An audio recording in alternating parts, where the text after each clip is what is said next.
we're back again. Welcome to At the Tap End. I think this might be conversation number 11 or something ridiculous. People still keep wanting to talk to me in the bath. I've got absolutely no idea why. So without further ado, I'm really looking forward to this one actually, because, and let me tell you why actually, before I welcome him to the Tap End, is because video has become such a fundamental part of everything we do. The pandemic has accelerated this. We need to make better videos. Videos are one of the ways that people learn visually far quicker than spoken word as well, or reading stuff. So we get to feel, when we go to the cinema, we feel something really quite, they create emotions inside us far greater than a lot of other experiences do. So without further ado, less of my waffle, let me welcome to the Tap End today, Mr. Ryan Mulhern. How are you? Hey, I'm all good, thanks, mate. I'm just a bit disappointed that I'm not in my bath today. No, so I do apologise for that. You don't have to apologise for not being in the bath. Don't you worry about it. There's enough water in this one. And I mean, to be honest with you, it gets a little bit... I am a little bit worried about what these things are turning into, because last week, I think it was last week, it was the first time that somebody was naked in the bath, not with me, but in their own bath, naked at the same time as me. So, I mean, who knows where these might go? Anyway. Well, I thought I was actually going to come over to your place and be in the bath with you, Lee. You know what I mean? So I was a bit disappointed, really. Yeah, we've only met each other twice so far, Ryan. That's normally the third time we meet each other that I do that. I'm a man of high morals and values. Yeah, I totally get you, mate. Respect that. Yeah, no, thank you. Thank you. But for those people who don't know who Ryan is, who is Ryan and how has he got to the Tap End today? It's a good question, mate. Some days I don't even know who Ryan is myself. So, but I am. So what do I do? I run a video marketing company based in Leeds. I'm originally from Jersey. Came up to Leeds about 14 years ago. I won't bore you with that. But yes, so we create regular video content for businesses. You know, make sure they're creating the content to be consistent and to create a warm audience. And also, we also teach people how to make videos on their smartphones. So, you know, that you don't have to pay loads of money to have videos created. You can actually do it yourself. And a lot of people having great success doing that. So, while we're on the subject, Lee, I've actually got one space on our first face-to-face workshop in 18 months, which will be next Wednesday, actually, or next Tuesday. I can't actually remember the dates. It's the 13th. I think it's Wednesday. But yes. So just whereabouts is that face-to-face workshop? That's in Leeds at Thorpe Park Hotel. Oh, okay, perfect. One space available. Yeah, amazing. Fingers crossed that goes after your appearance on the Tap End. Well, you never know. Yeah, I mean, yeah, stranger things have happened. I'm not anticipating it, but well, you never know.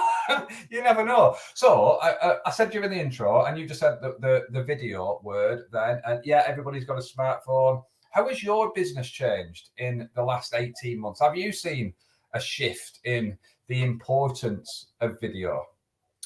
Yeah, I think during the pandemic, obviously, you know, we stopped going out to client premises for, I'd say about 6 weeks anyway. And then we're lucky enough to have a really big client who, work monthly, and they got us out deep in lockdown.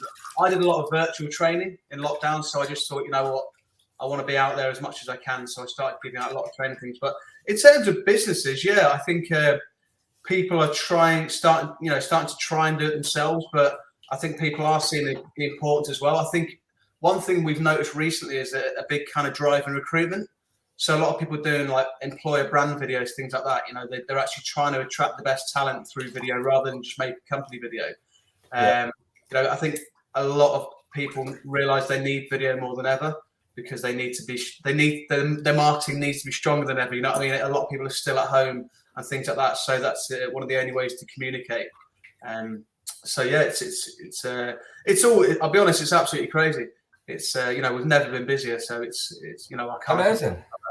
Amazing. That shows the value of videos and of what you do as well, the service that you provide. But if you had to summarize, what's the difference between a good video and a bad video? How would you do that? I suppose it's an interesting question, Lee, because a lot of bad videos are getting good engagement on LinkedIn. So if you took a video of a cat today in a street and said, "I've just bought a new cat," well, you might actually get a lot of engagement on that. But really, some people might be like, well, that's a bit of a rubbish video, to be honest. So, but really, I think what sums up a good video is, first of all, for me, is the planning that goes into it. I always think, years and years ago, we used to turn up and film, and there'd be no planning, and the outcome might kind of, you think, oh, we could have done this, could have done that. So I think really, to make a good video, you need to think about it. You need to, a lot of people, you need to think about the distribution. You need to think about the end game. What it's not just about making a video. So, when we see clients, it's like, for people out there that are listening, it's like, what do you want from this piece of marketing, from this content? Okay. And then from there, you kind of work backwards to plan it and things like that, and what you want it to do. But you need to know think about who's going to be seeing it, which platforms they're on, things like that. So, but, I think a lot, it needs to have a lot of good elements. It needs to have, tell a good story. It needs to be nicely shot, I think. Needs to have some nice kind of visual elements and things like that, edited nicely, a nice soundtrack. But but I suppose, again, going back to that original question, everyone sees it differently. So, a good video to a company could be that it's had 10,000 views and it's got them 100 solid leads. A good video to another company might be that it's really entertaining, it's really funny. So it all depends what the kind of the KPIs are, so to speak, of that person or that business that wants that video. And everybody's different. Everybody's got different targets. Yeah, perfect. So how long have you been making videos for now, Ryan? Ooh, probably about 14 years, maybe, on and off. Straight from primary school. That's it, mate. Straight from primary school. Yeah, what did I have? I had one of those. I used to have to carry it. I used to have three. Me and two friends had to carry it. Video cameras were that big back then. So, what do you see as the biggest pitfall or mistake that people make when they're creating their own videos? Creating their own videos. Okay, there's a few things that people don't do. People don't. They don't look at their audience, Lee. They're looking at the screen, so they're looking at themselves. Okay, which isn't really good. If you're trying to speak to your audience, you're not looking at the lens. So people aren't looking at the lens, they're looking at themselves on the screen, which isn't the lens. Shaky video. Yeah, nobody wants to watch shaky video. You've got to think, in the audience is different. Everyone's different. Some people are auditory, so they want to hear. So if you've got bad audio, they're going to switch off. So you want to give every single person the most reasons to watch your video. So, you don't want shaky video. You don't want bad audio. You want to be looking at the audience. You want to have nice lighting and things like that, and you want to kind of frame it right. You don't want to be like in my workshops, especially the virtual. You don't want to be down there and having all that thing. You know what I mean? So there's loads, but they're the fundamentals. You know what I mean? Have a tripod. Got it. You can rest it on a shelf. It's one thing over lockdown I saw was so many directors and business owners who built their personal brand just ruin it on one video, and that's what kind of inspired me really to make a lot of silly videos as well. So but it's very, very simple. I could teach someone in 10 minutes how to make their video better. Okay, perfect. So when you look at this video, because this is communicating, not going to be it is recorded because it's live on YouTube and it'll always exist. There's no getting away or hiding from this, Ryan. You've always been a guest at the Tap End. What could I do to make the viewing experience better than it obviously currently is? Well, I suppose for you, you're in a bath. It's called At the Tap End. I think you've kind of got it really. The lighting's nice. You've also got a bit of natural light in there. I take it it's probably from a window. You're filling the screen, so I don't really see much improvement there really, because it's a live video, isn't it, as well? I mean, I could probably improve. I've got a half-made bar behind me. I could probably add, if I'm looking at mine's probably worse than yours at the moment because I'm in my studio that's still I've got things to do, but I could probably have some kind of cool elements behind. Obviously, I've got a little camera case there, but I could have it more for that. But that's in time. I could have maybe some cool little neon lights behind me. Something that's going to look quite cool. I've got a light here, just a little cheapy light that I randomly got from Home Bargains. But I could have the full setup of one. Obviously, we've got loads of lights in here, but the plan is soon to have. I'm gonna have a better camera on the. I'm gonna have a real camera as the webcam, and then we're gonna have the studio behind me, which is kind of down that way. So yeah, I think at the moment it's fine. You've got to think what people are viewing and, you know, what they're viewing it on, you know, as long as they can hear you, they can see you. I think live video is a little bit different to, you know, making a video that's going to go out to social media in a different way that's kind of created from scratch. Oh, amazing! Actually, let's just dip into that a little bit. What is the difference between a live video and a one that is being specifically made for social media? So, how are they different? How are they different? I think personally, one is longer than the other. Okay, so if live videos tend to be, you know, 10, 20, 30 minutes long. Okay, so let's take that live video, okay, which is probably made for social media. Yeah, but what if you're going to make one, really make them for social media, if that makes sense? I would take that live video and I could make 20 videos from that live video. I might want to add captions to it.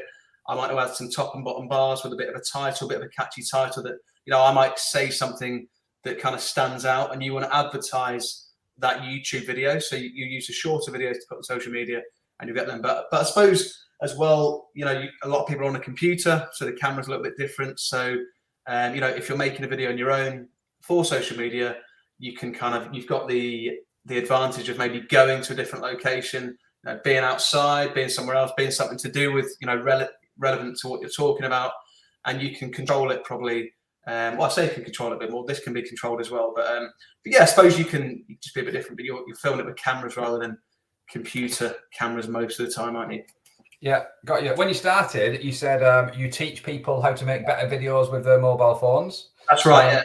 Yeah. You've mentioned using a tripod and stuff like that. Are there any other? And I don't want the full course content because that's a product that you offer. But are there any kind of tips that you give in addition to what you said already to help people make better videos on a mobile phone? Yeah, sure. So one would be to just get a microphone. You can get something called a Rode SmartLav Plus, which just goes into the bottom of there. Okay, you can get an adapter and it just hooks onto your shirt or t-shirt, whatever it may be, dress, and it basically gives kind of a lot better quality audio. Okay, and the great thing is you could be outside, you could be at an event. So one of the examples I show is I'm next to a stream and it's quite windy. So I show before from the phone, which the audio is not that great. And then I show with the microphone and the audio is a lot better, a lot clearer. Because it's right there, even if you are in a noisy environment, it's quite cool, to be fair. So definitely use a microphone. You can use certain apps that will allow you to add captions to your video as well. So a lot of people, they reckon about 80-85% of people now read video. So, you know, people in busy environments, especially before the pandemic, might be on a busy commute, they might be in a busy office, so they don't want the sound on, but they want to read video as well. So yeah, so you can get an app, like if you've got an iPhone, you can get an app called Clips or Mixed Captions, and there's one that's on Android, which just I've totally forgotten the name of, but yeah, just type something in as well like that, and you can get captions on your videos as well. So audio and captions is really important. Yeah, perfect. Do you think video I see as now kind of, when marketing first started, it was all about the blog and optimizing the website with SEO and outbound links coming in and all of that stuff to try to get your website found. I see video being used a lot better or a lot more powerfully now with like Google owning YouTube and all of that stuff. So what would you say to a business that isn't maybe fully optimizing video? Why should they do it? Why should they do video or optimize it? Yeah, both. Why should they do video, and then why should they optimize the videos? I suppose video is, for me, video helps a company kind of build a warm audience. It helps them get messages across, builds their personality a lot quicker than anything else. You know, people are, we live in a busy times. If you can watch a 30-60 second video that's gonna be replaced, replace 5 to 10 pages of text, then why wouldn't you do it? Like I said, personality is a big thing, authenticity is a big thing. People want to know people more than ever. And obviously you can't see a person on a blog really. You can see a person on the image, but to get to know someone like me and you are talking here, you've kind of got to be on video. Like, I mean, especially, and I get them to do live videos. I get them just to show up, be present.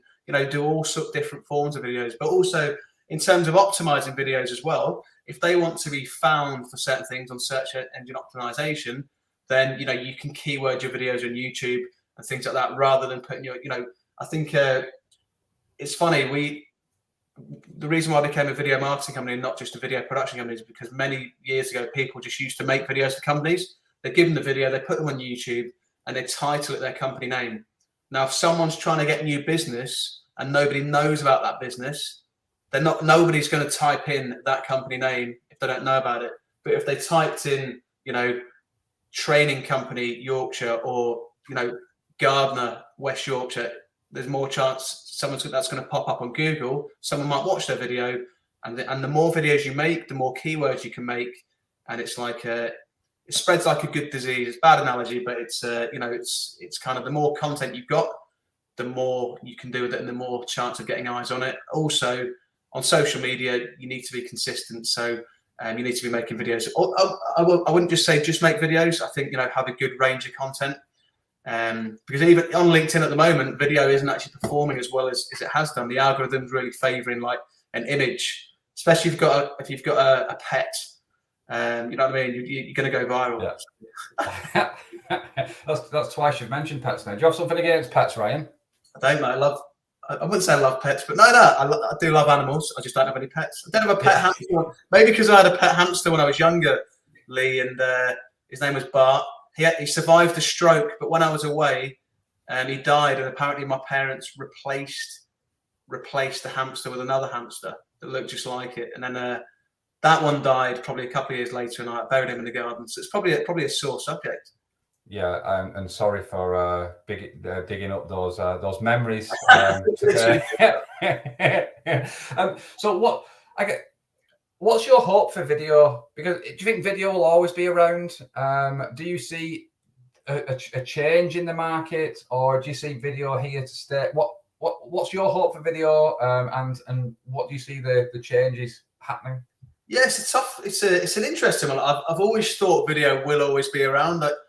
I don't know what's going to replace it. I think maybe VR and real life not real life, but I think maybe the VR world could possibly replace video, more interactive. But, there has been things around where people have tried things and it not quite worked. So video's always kind of stayed there. But yeah, I mean, to be fair, I can see us always watching films. I can't see us not ever watching films. Can you really? And that's video. So, TV's been around for over 100 years, or I should know when that started, but we've had that, and that hasn't gone away, has it? So it's still there, even though we might watch it on the internet.